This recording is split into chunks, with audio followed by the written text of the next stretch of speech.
Muito bem, turma. Então, até agora, basicamente, a gente estudou algumas grandezas elétricas, mas não muitas. Nós estudamos tensão elétrica, né, ou diferença de potencial, que foi a primeira. Depois a gente viu resistência elétrica. Aí já partimos para a lei de Ohm e verificamos a presença de uma terceira grandeza, que é a corrente elétrica. E tendo a tensão e tendo a corrente, nós chegamos a uma quarta grandeza que a gente estudou, que é potência elétrica. Então, basicamente, é U, E, R, I e P. As quatro grandezas que nós vimos até agora. Com a chegada da tensão alternada, nós vamos conhecer mais uma grandeza, que é a frequência. Então, a frequência elétrica é a quinta grandeza que nós vamos estudar. Então, dessas grandezas que nós estudamos até agora, essas 5, elas são, assim, são fundamentais para o dia a dia do técnico que vai trabalhar com elétrica, tá? Ou seja na área de manutenção, de instalação ou projetos, tá? Frequência elétrica. O que é a frequência elétrica? A frequência elétrica, ela é também chamada muito, dependendo da literatura que você pegar ou a pessoa, em número de ciclos que a tensão elétrica está fazendo, quantas vezes a tensão elétrica ocorre essa variação aqui, de sair de zero, máximo, e zero de novo. Então, isso aqui, ó, essa onda senoidal aqui, completa, que vai do 0 grau ao 360, ou seja, o gerador deu uma volta completa, uma volta completa do gerador vai formar uma onda dessa aqui. Então, uma onda dessa aqui é chamada de um ciclo.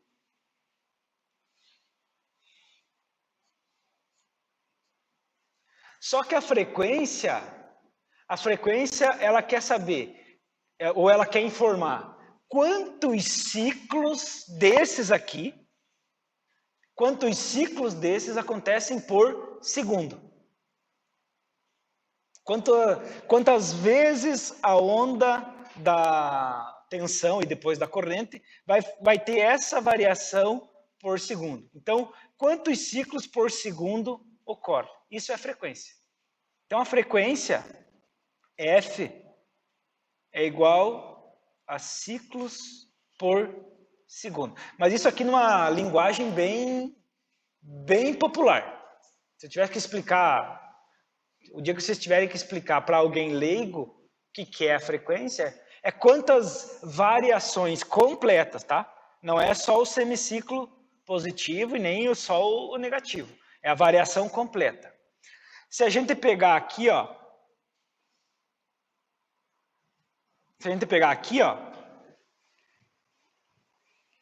um ciclo completo desse aqui corresponde a uma rotação do gerador. Então, se eu dissesse assim, quantos ciclos por segundo está acontecendo, seria a mesma coisa que eu dissesse assim, quantas rotações por segundo está tendo o nosso gerador. Então, a velocidade do gerador em RPS, rotações por segundo, vai dar a frequência da rede em ciclos por segundo. Não é em RPM. Né? No popular, aí a gente compra motores e geradores em RPM. Mas aí nós temos que dividir por 60 para encontrar em RPS. Então, a rotação em RPS do gerador vai dar essa variação, essa quantidade de ciclos aqui. Então, se o gerador der uma volta por segundo, então veja que nós estamos falando em velocidade. A cada segundo, o gerador dá uma volta. Então, é uma velocidade bem lenta para uma máquina, né? Então, nós teríamos a rotação de 1 RPS, uma rotação por segundo. E teria essa onda senoidal aqui, nós formaríamos uma onda dessa uma vez por segundo. Então, se o gerador rodar a 1 RPS, teremos uma onda senoidal, um ciclo por segundo. Entretanto, essa variação, essa formação desse ciclo aqui, na nossa rede elétrica, ela é bem mais alta do que 1 por segundo. A frequência elétrica da nossa rede, são 60 ciclos por segundo. 60 ciclos por segundo.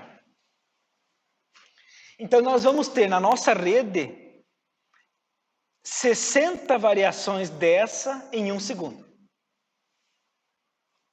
Então, a onda, o valor da tensão vai ir ao máximo, zero, 60 vezes por segundo.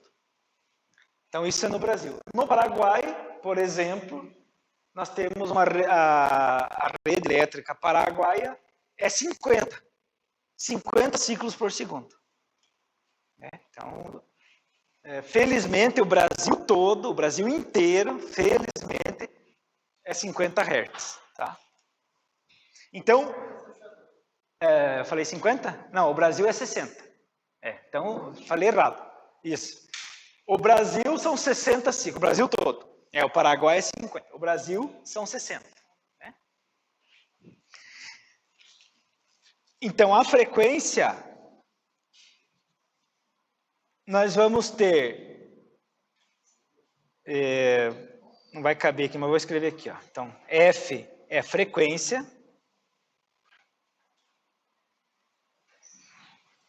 Então, F é frequência. E como ela é uma grandeza, ela tem uma unidade de medida. Tá? A unidade de medida, eu vou escrever aqui embaixo. Ó. Vocês podem anotar melhor aí no caderno. A unidade de medida é o Hz. Não é só H. É o H maiúsculo e o Z minúsculo, tá? Porque vai ter umas outras coisas que medem com a letra H. Então, Hz é Hertz. Então, quando perguntarem qual que é a frequência da nossa rede elétrica, então a frequência da rede elétrica brasileira são 60 Hz.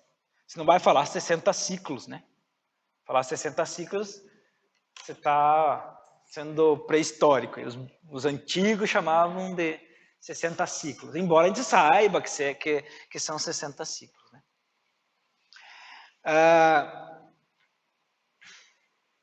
O pessoal não dá muita bola para a frequência. Tá? Mais tarde, na aula de hoje, nós vamos falar, mas a gente vai falar rapidamente sobre isso, porque como o Brasil todo é uma frequência só, felizmente, nós não precisamos nos preocupar muito com a frequência. A gente sempre se preocupa com a tensão que a gente vai ligar aos equipamentos, né, para não danificar. Mas a gente vai ver que a frequência influencia também os dispositivos. Aí.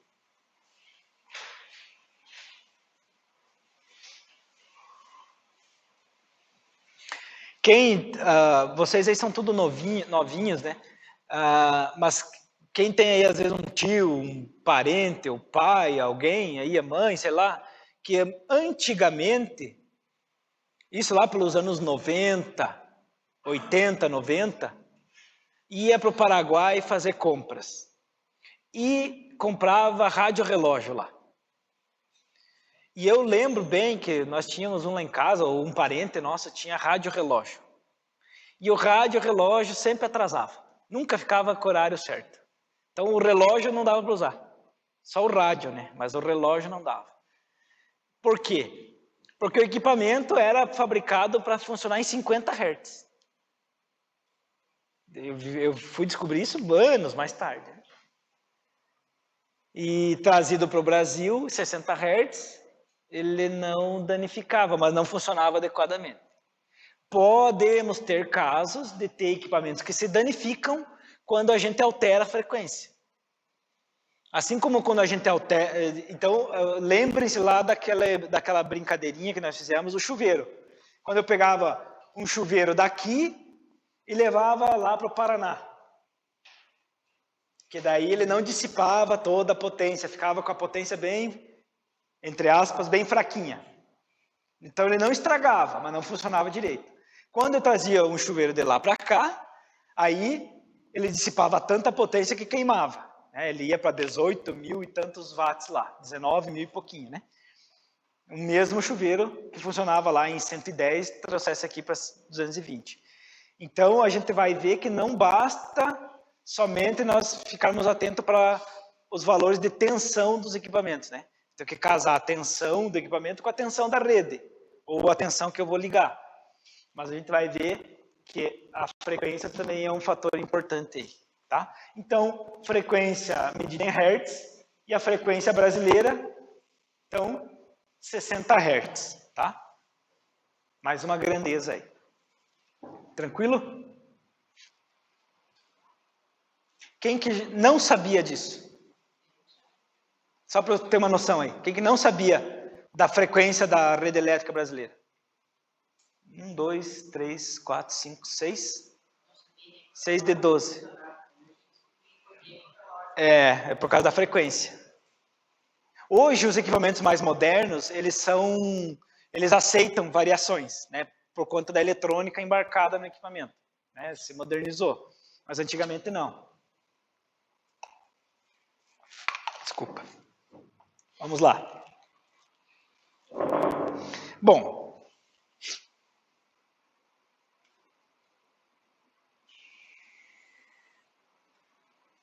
Tá. O comportamento do resistor em CC a gente já falou, né? Falamos rapidamente e na aula de hoje, início da aula e aula passada também. Então, isso aqui aplica uma tensão elétrica, né? Aplicamos uma tensão elétrica aqui, terá uma corrente, conforme a tensão vai ser a corrente, dependendo do valor do resistor, então vai dissipar a potência e tudo mais, continuamente. Quando nós pegarmos esse resistor, um resistor, e aplicarmos uma tensão alternada, então ele vai ter aquele comportamento que nós também já vimos. Então, começa a subir a tensão, a corrente começa a subir. A tensão cai, a corrente cai, chega a zero. Sobe a tensão no sentido oposto, sobe a corrente no sentido oposto. Então, a tensão vai subindo e descendo, fazendo a variação senoidal.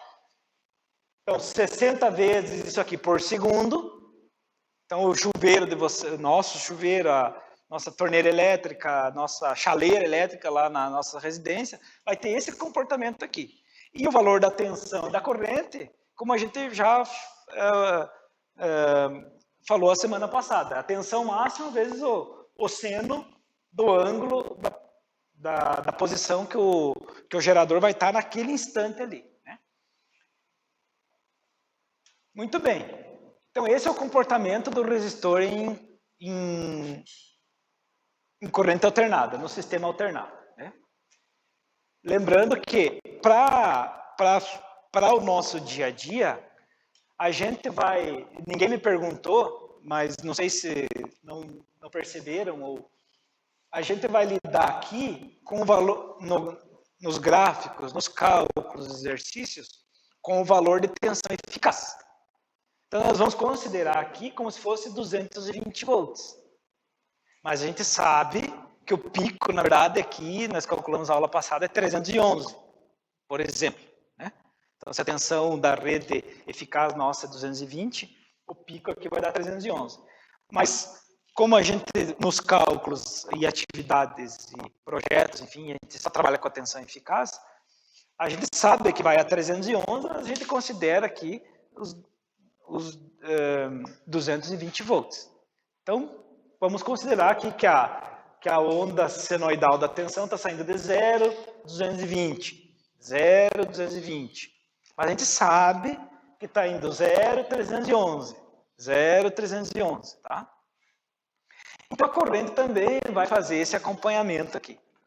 Então isso é bem tranquilo quando nós falamos de resistor. Mas nós temos não é um problema, mas é uma característica.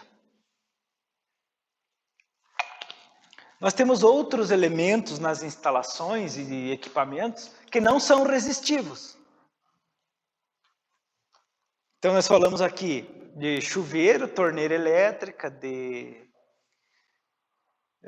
chaleira elétrica, se for um forno elétrico, né? Não for micro-ondas não, forno elétrico, tudo que for resistivo.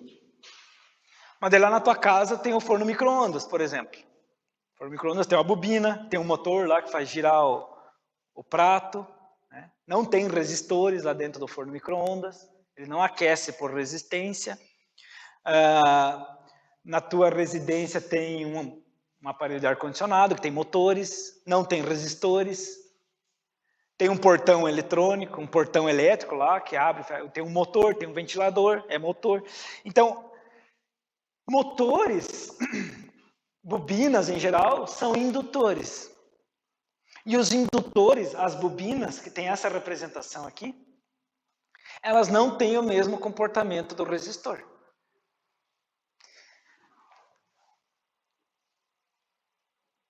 O resistor em tensão contínua, você aplicou a tensão, ó, então aqui ó, no instante 1 aqui, ó, tem tensão, já tem corrente elétrica circulando.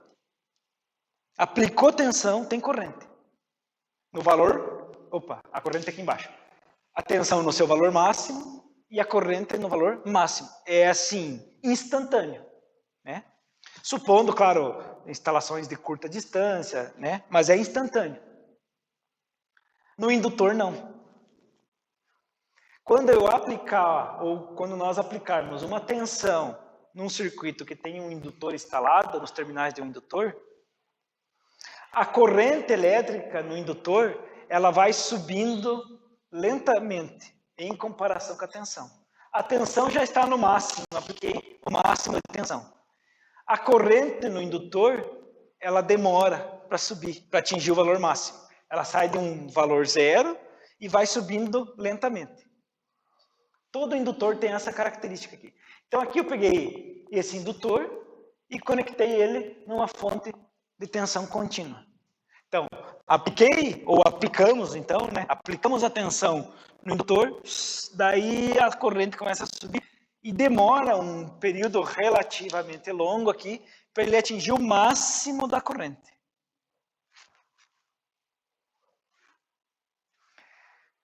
Agora vejam o seguinte, a tensão aplicada aqui é uma tensão contínua.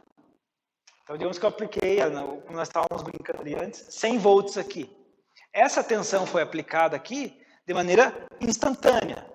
E a corrente demorou para subir, foi subindo lentamente até que estabilizou num valor máximo lá. Mas como é que vai acontecer na tensão alternada? Que a tensão não é fixa, um valor. A tensão sobe, atinge o máximo, vai decaindo. Como é que vai se comportar esse indutor? E quando eu digo o comportamento do indutor, é a corrente que ele absorve. Vejam, qual que é o trabalho de um resistor? Basicamente, é aquecer. Então, em função da corrente que ele absorve da rede, claro, inerente à resistência dele, ele vai dissipar um valor de potência na forma de calor, principalmente. E o indutor, se é um motor elétrico, a função dele é movimento mecânico. No caso de um ventilador ali, fazer circular o ar. Então, como é que vai se comportar essa corrente elétrica que circula no indutor, consequentemente, o funcionamento do motor? Já que o indutor tem essa característica aqui de a corrente demorar mais para subir em relação à tensão. A tensão já está aplicada e a corrente vai subindo lentamente. Parece dar a impressão que a corrente está atrasada aqui, ó, em relação à tensão. Já apliquei a tensão e a corrente vai subindo, subindo, subindo até atingir o valor máximo. Então, o indutor, de certa forma, ele tem um comportamento reativo. Ele reage em relação à tensão e reage atrasado, né? Porque a tensão aplicada, daí que a corrente sobe. Agora vejam, e se a tensão varia? Como é que vai ser o comportamento do indutor na tensão variável? Então, se eu aplicar aqui uma tensão agora alternada, uma tensão que varia, a corrente no indutor também vai ser variável, porque a tensão varia, a corrente varia. Só que como é que varia essa corrente? Ela vai variar de maneira atrasada. O comportamento reativo do indutor é sempre atrasado. A corrente, então a gente olha como é que ele funciona em corrente contínua para a gente entender. Apliquei a tensão contínua no indutor. Se fosse 100 volts aqui, né? 100 volts contínuo. Aí a corrente, apliquei, começa a subir a corrente. Então ela reagiu de maneira atrasada em relação à fonte de tensão. No caso da fonte alternada, o resistor também vai reagir atrasado, só que a fonte alternada também está variando. Então, o indutor ideal, ele está atrasado em relação à tensão, então aqui é a corrente do indutor, e aqui a tensão aplicada no indutor. Então, o indutor ideal, ele está atrasado 90 graus da corrente em relação à tensão. Então, a tensão está subindo, subindo. Então, esqueçam essa parte aqui por enquanto, só para vocês entenderem melhor, né? Porque daí, como o ciclo é 60 vezes por segundo, né? Então ele pegou um pedaço do ciclo aqui, ó. Então, esqueçam esse pedaço aqui, vamos supor que fosse um instante inicial aqui. Então, começou a subir a tensão. Quando a tensão atingiu o seu valor máximo, começa a subir a corrente do indutor. Aí, nesse instante aqui, ó, a tensão no indutor, a corrente no indutor é a máxima positiva e a tensão já está cruzando o semiciclo negativo aqui, ficando em 0 volt, pronta para começar a subir no sentido oposto. Aí a corrente no indutor depois começa a cair. Então, nós vamos ter aqui, ó, 45 graus de atraso da corrente em relação à tensão. Então, o indutor, ele é um elemento que a gente diz que ele é um elemento reativo atrasado em relação ao indutor.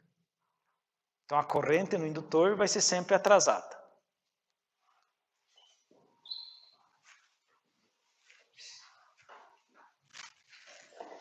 Então, se a tensão varia, a corrente vai variar também, evidentemente, mas de forma atrasada.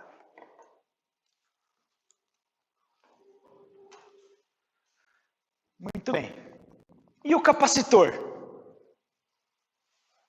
O capacitor, ele é um elemento oposto ao indutor. Então, como acontece com o indutor, ao contrário é o capacitor.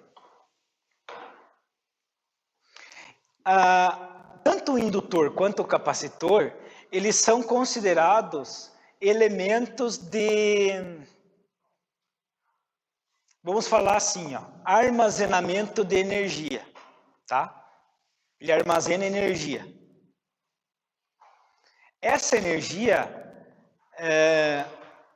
no capacitor, a gente pode assim fazer uma associação e pode dizer que armazena energia na forma de tensão e que o indutor armazena energia na forma de corrente, tá?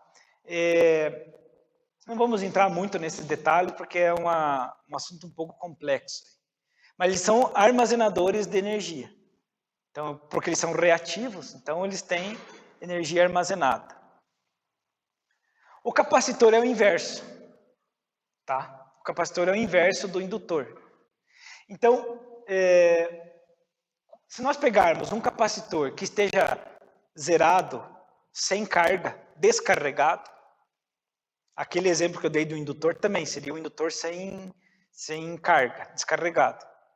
Então, quando nós pegarmos o capacitor e colocarmos, submetermos a uma tensão contínua, o capacitor vai ter esse comportamento aqui, ó. Aqui é a corrente. Então, no instante inicial, então o capacitor é um pouquinho mais fácil de entender esse conceito. No instante inicial, que eu aplico tensão no capacitor, nós vamos ter uma corrente máxima nesse circuito aqui capacitivo. Vai ter uma máxima corrente elétrica, e aí, conforme esse capacitor vai se carregando, a corrente elétrica no capacitor vai diminuindo, até que vai chegar um instante lá ao longo do tempo que vai ser 0 amperes de corrente aqui no capacitor. Então, o capacitor é o inverso do indutor. Se no indutor a corrente demorava para subir, aqui no capacitor ela começa num valor máximo, violento, e vai diminuindo aos poucos com o passar do tempo. Veja, estamos falando aqui o comportamento do capacitor numa tensão contínua. Então a tensão está fixa aqui, 100 volts, por exemplo, e esse capacitor apresentou um valor bem alto de corrente inicial e depois foi carregando, foi diminuindo a corrente que circula lá por ele. Então esse é o comportamento básico do capacitor em corrente contínua, em CC. E em CA, então, como é que vai ser? Bom, se ele é o oposto do indutor, se o indutor é um elemento reativo atrasado, o capacitor vai ser um elemento reativo adiantado. A corrente do capacitor estará adiantada em relação à tensão. Então, se a gente pegar aqui, por exemplo,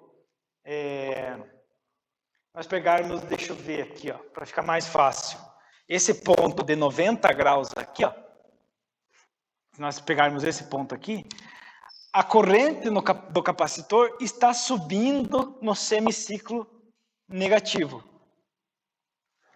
E a tensão ainda está descendo do semiciclo positivo. Nós pegar aqui, ó, para ficar mais fácil, ao invés de sair daqui, ó, se nós olharmos esse instante aqui, ó, a corrente do capacitor já está no semiciclo negativo, aumentando de valor no semiciclo negativo. E a tensão aqui começa a diminuir o valor no semiciclo positivo e ainda não atingiu lá o ponto zero para iniciar o semiciclo negativo. Então, se a gente observar aqui, ó, a corrente do capacitor ela está adiantada em relação à tensão, por conta dessa característica aqui, que o capacitor inicialmente descarregado, ele vai apresentar uma corrente extremamente alta, quando você aplica uma tensão lá nele, e submetido a uma tensão alternada, ele vai fazer esse processo de carga e descarga, antecipando a tensão elétrica da rede. Porque ele armazena cargas elétricas. Então, quando a rede está num ciclo, ele está descarregando, tentando compensar o outro ciclo. Então, a corrente elétrica no capacitor está sempre adiantada em relação à tensão. Então, esses dois elementos são elementos reativos, o capacitor e o resistor, e o indutor. Capacitor e o indutor. O indutor atrasado e o capacitor adiantado. Na prática, aonde que a gente usa capacitor? Nas instalações elétricas. Assim, ó, para uso prático, não tem uso prático, tá? Então, ao contrário, por exemplo, de um indutor, um motor elétrico. Eu tenho um motor lá aqui que é um ventilador. Eu tenho um motor que é a bomba do poço, da caixa d'água, um ventilador de teto, o ventilador do projetor aqui, multimídia, tem um ventiladorzinho lá que é um indutor. E o capacitor, onde é que eu tenho, o professor, onde é que eu vou na minha casa instalar um capacitor? Não, você nunca vai instalar, não vai ter. Vocês vão ver lá na terceira fase do curso que nas instalações industriais, você utiliza os capacitores para compensar, porque tem muito motor dentro da indústria. Então, se o seu motor, que é o indutor, está sempre com a corrente atrasada, então você usa o capacitor para fazer um balanço. Né? O capacitor é o oposto do indutor, então você faz um balanço ali. Nas instalações residenciais, basicamente não tem utilização o capacitor. Agora, claro, em circuitos eletrônicos, demais, né? Mas aí são capacitores de pequena monta para a montagem dos circuitos, tá? Então, nos circuitos eletrônicos, você usa muito mais capacitor do que os indutores, do que as bobinas. Nas instalações, você usa muito mais indutor do que capacitor.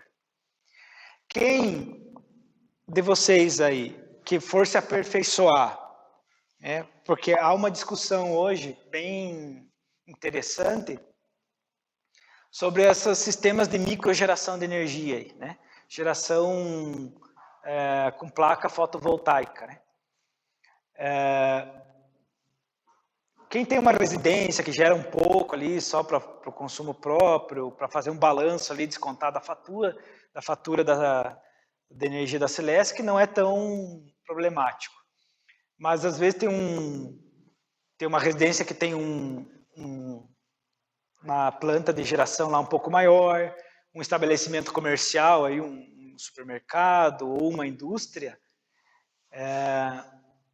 um barracão, uma distribuidora ali que tem o teto cheio de placa fotovoltaica. Então ali você está gerando uma energia considerável, embora para o teu consumo próprio. E eventualmente para melhorar o desempenho lá do teu sistema de geração, você vai precisar instalar bancos de capacitores para fazer essa correção entre indutor e entre o atraso do indutor e o adiantado do capacitor. Fazer esse balanço aí. Tá? Então, para não dizer assim, nas residências então não usa capacitor. Via de regra, não. Mas já tem, assim, problemas nessas microgeração um pouco maior. Né? Principalmente naquelas que não consegue consumir tudo, né? Que produz, e daí tem que revender para a Celesc, ali, digamos assim. Mas isso é assunto lá para a terceira fase. Mas é importante vocês entenderem esse conceito aqui, do capacitor e do indutor, que são elementos reativos, tá? São elementos reativos. Eles reagem, essa que é a ideia. Muito bem. Esses elementos reativos, eles vão nos trazer, assim, um pequeno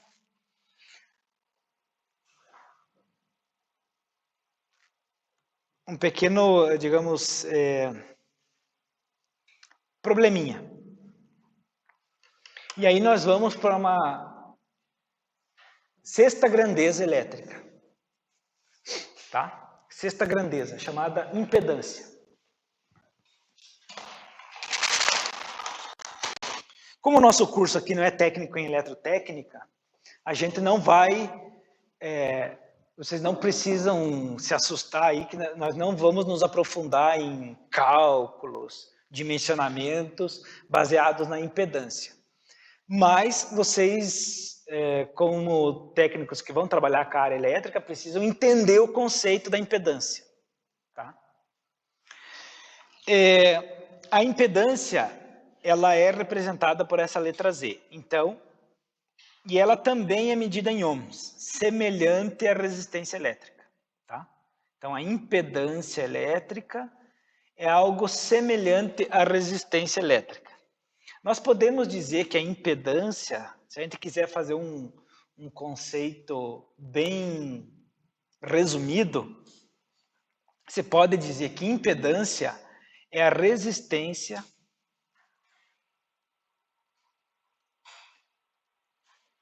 elétrica, evidentemente, em sistemas de corrente alternada. Então, impedância é resistência em corrente alternada. A gente pode, assim, resumidamente falar isso, tá? Então, qual que é a ideia dessa palavra bem estranha aí chamada impedância? Vamos fazer um paralelo lá com a resistência. O que é a resistência elétrica?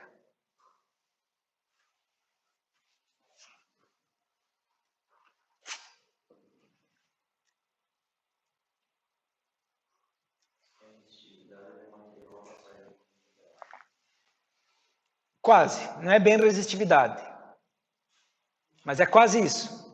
Então, o que é a resistência elétrica?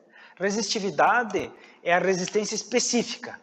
Então, eu tenho, qual que é a resistência específica do cobre? É aquele valorzinho lá, a 20 graus Celsius. Qual que é a resistência específica do alumínio? Do ouro, da prata, do tungstênio. Né? Então, não é bem a resistividade. Então, a resistência elétrica é... Não.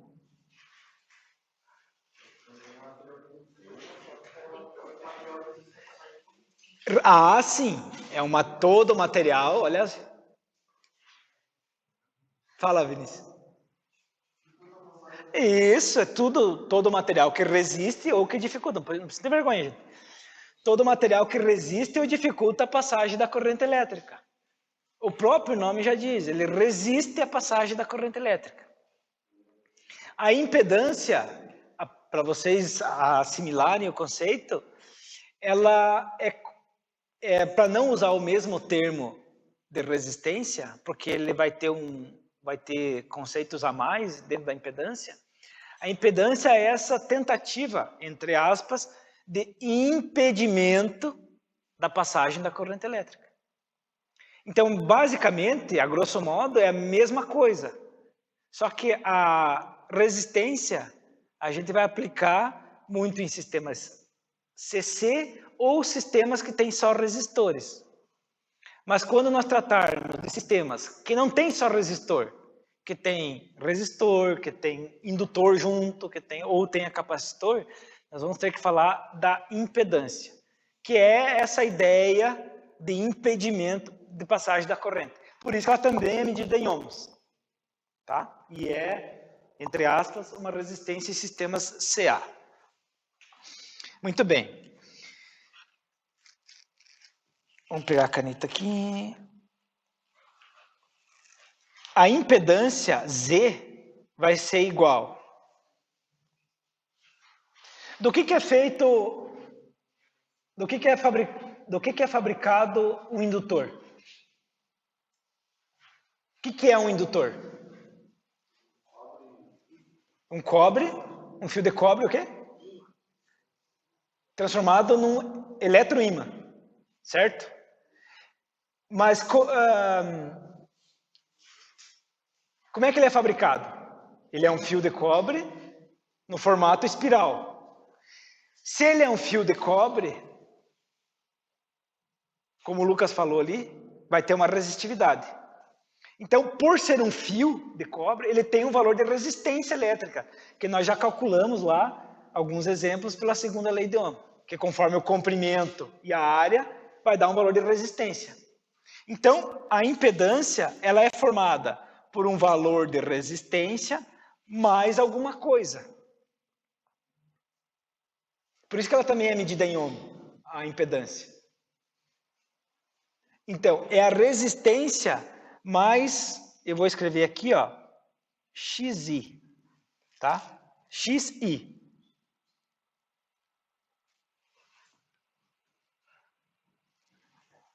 O que é o XI? XI são as reatâncias.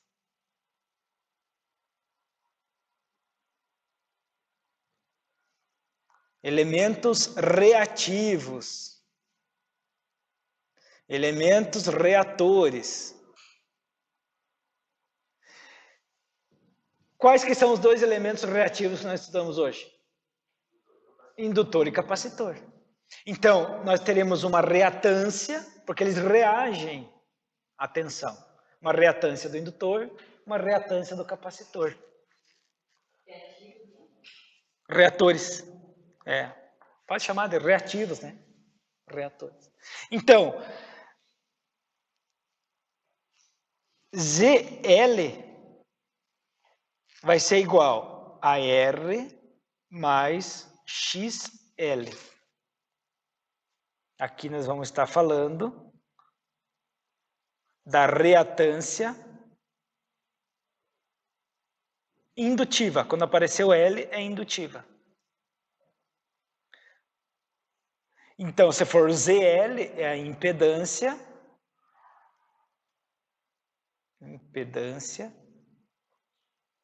indutiva.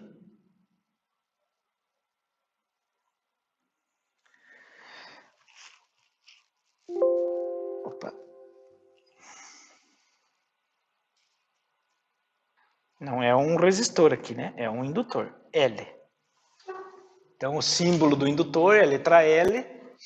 Então, uma impedância indutiva vai ser aquele fio enrolado, que vai dar resistência, mas esse aspecto reativo ali, que faz com que a corrente atrase, né? O indutor atrasa. Esse aqui é a definição geral de qualquer impedância. Uma impedância é dada por resistência mais reatância. Então, essa reatância pode ser uma reatância indutiva, RL. E se for capacitiva, vai ser uma RC. Então, a ZC, uma reatância capacitiva, ZC vai ser igual a R, a resistência do capacitor, mais um XC. Então, aqui é a reatância capacitiva. E o Z é a impedância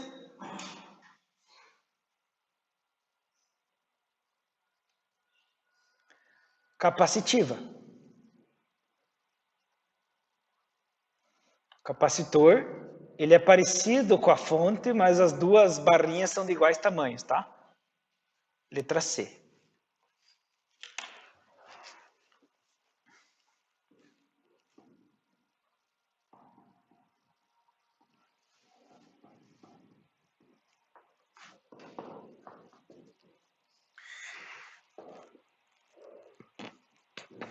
Então, assim, não tem muito... para entender o conceito, não tem muito mistério. É uma resistência do material, do componente, do capacitor, por exemplo, mais a reatância capacitiva. E do indutor, mais a reatância indutiva. É lógico que tem a resistência, a gente mais ou menos aprendeu a calcular. E a reatância? A reatância a gente não aprendeu ainda, mas a gente já vai aprender. O que é uma coisa importante aqui, ó? Eu acho que eu vou falar mais à frente nos slides, mais à frente, mas façam assim, ó. Para vocês escreverem de maneira correta, em cima das equações aí, coloque uma flechinha aqui, ó, que eu vou explicar depois. Dá para colocar em cima do ZC também, em cima do ZL. Uma setinha, tá? Eu já explico o que é essa seta aí.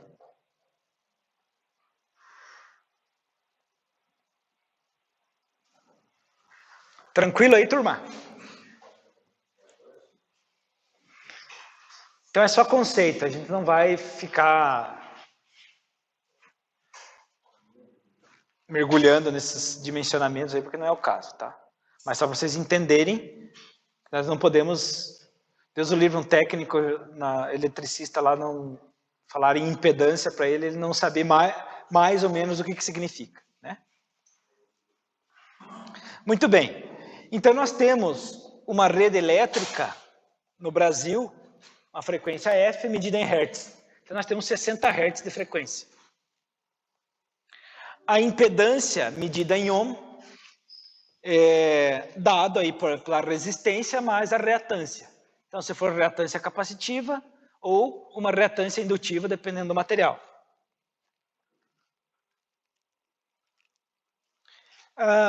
eu acabei não falando, esqueci, mas como o slide me lembrou agora. Por que para resistores a gente não considera a reatância? A reatância. Por que para o resistor, eu só falei da impedância indutiva e da impedância capacitiva. Nós falamos só sobre isso até agora. Aqui, ó, né? Nós falamos sobre a impedância indutiva, o Z para indutores e o Z para capacitores. E o Z para resistores, porque se eu pegar um resistor e conectar ele em corrente alternada, ele não vai ter uma, entre aspas, impedância. Então, na verdade, a reatância do resistor é zero. Então, quando a gente conecta, então vamos voltar aqui, ó. Opa. Eita. Que beleza.